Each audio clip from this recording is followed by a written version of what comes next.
नमस्कार, मैं हूं संजय शर्मा। आप देख रहे हैं 4 PM news network. Bharatiya Janata party में एक विरोध का स्वर और उभर रहा है और वो है डिप्टी सीएम केशव मौर्य का।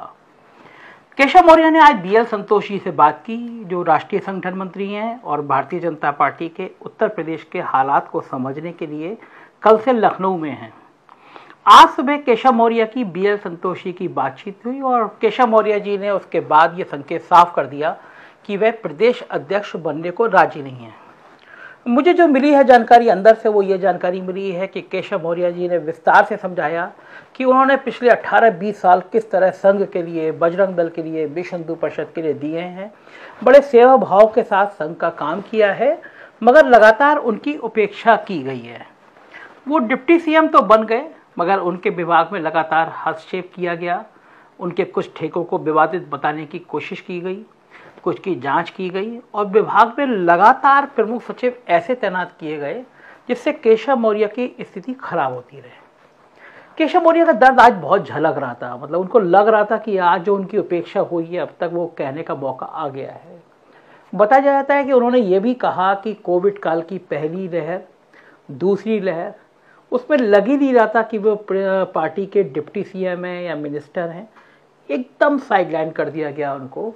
अफसरों के जरिए ये पूरे संकेत दिए गए कि अफसर ही मान लो प्रदेश में लड़ रहे हैं, जिसका नतीजा पंचायत चुनाव में करारी हार के रूप में सामने आया है। पहले देखते हैं केशव मौर्य ने बाहर निकल के क्या कहा पार्टी से। बैठक पर चर्चा हुई है। बैठक जो चर्चा हुई है बहुत अच्छी चर्चा हुई है।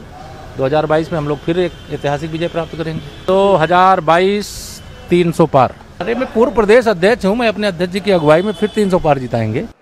राजनीति में कही हुई बातों का बहुत ज़्यादा मतलब होता है। केशव मौर्य ने कहा कि हम अगला चुनाव लड़ेंगे, प्रदेश अध्यक्ष स्वतंत्र देव सिंह के नेतृत्व में लड़ेंगे, 300 से ज़्यादा सीटें जीतेंगे। ये आपने सुना अभी।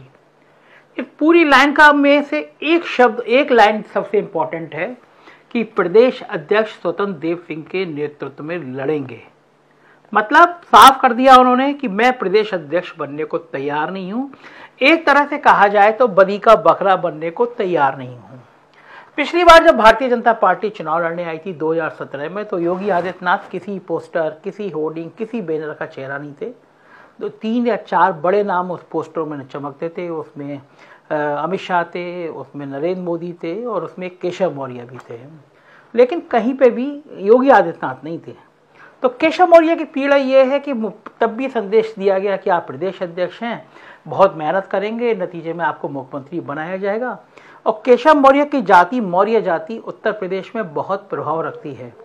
बसपा से तोड़ के लाई थी बीजेपी स्वामी प्रसाद मौर्य को, मगर स्वामी प्रसाद मौर्य केशव मौर्य के समकक्ष खड़े नहीं हो पाए, या ये कहूँ कि बीजेपी में उतने रग बस नहीं पाए केशव मौर्य के मुकाबले में।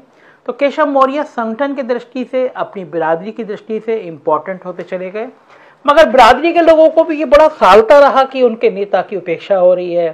केशव मौर्य मन चाहे काम नहीं करा पाते थे, उनके बिरादरी के अफसरों की पोस्टिंग नहीं करा पा रहे थे, और ये संकेत उनकी अपेक्षा से लगातार नीचे तक जाता रहा कि कहीं ना कहीं पार्टी में पिछड़ी जाति की उपेक्षा हो रही है। उत्तर प्रदेश की जो राजनीति है उसमें जातियां बहुत खास महत्व रखती हैं। धर्म और जाति, यहाँ पे जो कॉकटेल होता है धर्म और जाति का, वो बहुत इंपॉर्टेंट माना जाता है, होता भी है। तो एक संदेश किया कि जो सरकार है ये सिर्फ ऊंची जातियों की सरकार है, पिछड़ी जातियों की इसमें सुनवाई नहीं होती है। केशव मौर्य का आप लोग हाल देख लीजिए। अब ये संदेश गाँव तक फैल रहा है।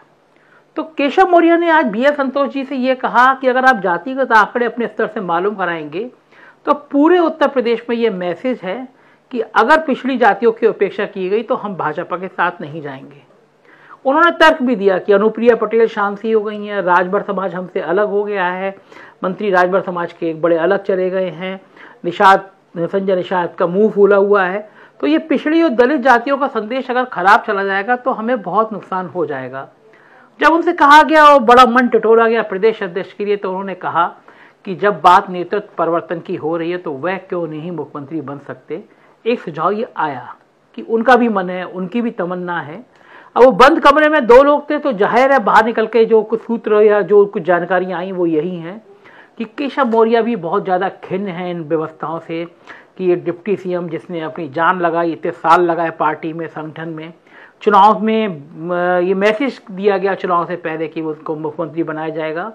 और उनके आसपास के जनपदों में तो बिल्कुल तैयारी हो रही थी, लोग मान रहे थे कि केशव मौर्य मुख्यमंत्री बन जाएंगे, लेकिन मुख्यमंत्री नहीं बने, बल्कि उपेक्षा की इतनी लाइन हो गई कि जैसी शपथ ग्रहण हुआ था, आप लोगों को याद होगा एनएक्सी एक भवन है जहाँ पे मुख्यमंत्री बैठते हैं, तो वहाँ पे एक शशांक शेखर सिंह का कमरा हुआ करता था जब मायावती थी, उसको पंचम तल बोलते थे, जहाँ मुख्यमंत्री बैठा करते थे। तो बहुत मायावती ने बहुत खूबसूरत उसको तैयार कराया था। माया उस फ्लोर पे मुख्यतः जो कमरे थे वो मायावती के और शशांक शेखर सिंह के थे। शशांक शेखर सिंह का कमरा बाद में अनीता सिंह को मिल गया था, जो अखिलेश यादव की प्रमुख सचिव हुआ करती थी। तो जैसी सरकार बनी और यह हुआ कि योगी जी मुख्यमंत्री बनेंगे, योगी जी ने शपथ ली, केशव मौर्य ने उस दूसरे कमरे में जो शशांक शेखर का था उसमें अपनी नेम प्लेट लगा दी, केशव मौर्य उप मुख्यमंत्री। ये बात योगी आदित्यनाथ के कैंप को पता चली कि केशव मौर्य की नेम प्लेट लग गई है। कहीं ना कहीं योगी आदित्यनाथ को लग रहा था कि उनके पैरेलल खड़े होने की कोशिश कर रहे हैं केशव मौर्य, तो पैरेलल खड़े होने की कोशिश में पहले दिन ही विकेट गिरा दिया जाए और केशव मौर्य की लगी हुई नेम प्लेट को उखड़वा दिया गया। ये पहला संदेश था, सरकार बन रही थी, सरकार सुचारू हो नहीं पाई थी, महीना भर भी नहीं हुआ था, लेकिन केशव मौर्य के दफ्तर के बाहर की नेम प्लेट उखाड़ दी गई। विपक्ष के लोगों ने कई बार हमला किया और ये कहा कि आप तो किस हैसियत में नहीं है, आपकी तो नेम प्लेट उखाड़ के फेंक दी गई आपकी पार्टी की सरकार में। तो जाहिर है किसी भी बड़े नेता को ये बहुत खराब लगता है कि एक तरफ तो उसके सामने से मुख्यमंत्री की थाली हटा दी गई, छीन ली गई, और उसके बाद में डिप्टी सीएम है, अगर एक कमरे में उसका ऑफिस है तो उस कमरे से भी उसको बेदखल कर दिया गया, मैसेज दे दिया गया कि हमने केशव मौर्य की हैसियत खत्म कर दी। तो आज वो दर्द, वो चीज़ें सब बीएल संतोष के सामने आई और पूरा मेरे को एक आदमी ने बताया, बीजेपी के अंदर के आदमी ने बताया कि आज वो पूरा चार्ट बना के ले गए थे, और वो पूरा चार्ट ले गए थे कि कोविड काल में किस तरह अफसरों की लापरवाही ने उत्तर प्रदेश में कोरोना की दूसरी लहर का हाल खराब कर दिया है। ब्यूरोक्रेसी के कारण पूरा कोरोना सिस्टम संभाल नहीं पाई सरकार, गांव-गांव में बहुत नाराजगी है, पंचायत चुनाव में उसका नतीजा सामने आ गया। और केशव मौर्य की पीड़ा ये भी थी कि जो टीम 11 बनी थी बाद में, टीम 9 बनी थी बाद में, उसमें दोनों डिप्टी सीएम को नहीं बुलाया गया। मुख्यमंत्री बैठते थे, पहले 11 अफसर बैठते थे, फिर बाद में 9 अफसर हो गए। टीवी में चलता था टीम 11 की मीटिंग, टीम 9 की मीटिंग, और पूरे प्रदेश में ये संदेश आता था कि मुख्यमंत्री और ये 11 अफसर और ये 9 अफसर यही पूरा प्रदेश संभालते हैं। तो केशव मौर्य की पीड़ा ये थी कि अगर मैं डिप्टी सीएम हूँ तो कायदे से उस मीटिंग में मुझे भी बुलाया जाना चाहिए था। मैसेज आता कि मुख्यमंत्री और दोनों डिप्टी सीएम अफसरों के साथ मिलकर ये समस्या का समाधान कर रहे हैं, निपट रहे हैं, मगर दूध की मक्खी की तरह से निकाल के फेंक दिया गया है केशव मौर्य को और उनकी हैसियत खत्म कर दी गई है। उत्तर प्रदेश की नौकरशाही का यह आलम बन गया था कि अगर कोई भी अफसर केशव मौर्य के पास जाता है तो डरता था कि मुख्यमंत्री को पता चल जाएगा तो उनके खिलाफ कार्रवाई कर दी जाएगी। केशव मौर्य अपने गृह जनपद, अपने कार्यस्थल पे अपने मनमाफिक डीएम और एसपी को तैनात नहीं करा पाते थे। तो ये सारे दर्द थे आज जो झलके, और फिर आज संदेश दे दिया गया केशव मौर्य की तरफ से कि वो अब प्रदेश अध्यक्ष नहीं, अब वो मुख्यमंत्री का पद चाहते हैं। तो जब चुनाव में 6 महीने रह गए हैं, एक तरफ पूरे गांव स्तर तक ये मैसेज है कि यह सरकार अगड़ों की है, यह सरकार ब्राह्मणों ठाकुरों की है। तो केशव मौर्य ने एक सवाल खड़ा कर दिया कि पिछड़ी जाति का मुख्यमंत्री क्यों नहीं बन सकता, जब पिछड़ी जाति का वोट से ही सरकार बनती है, पिछड़ी जाति के वोट से ही ताकत मिलती है। तो अब बदलाव आइए और पिछड़ी जाति का एक मुख्यमंत्री बनाइए।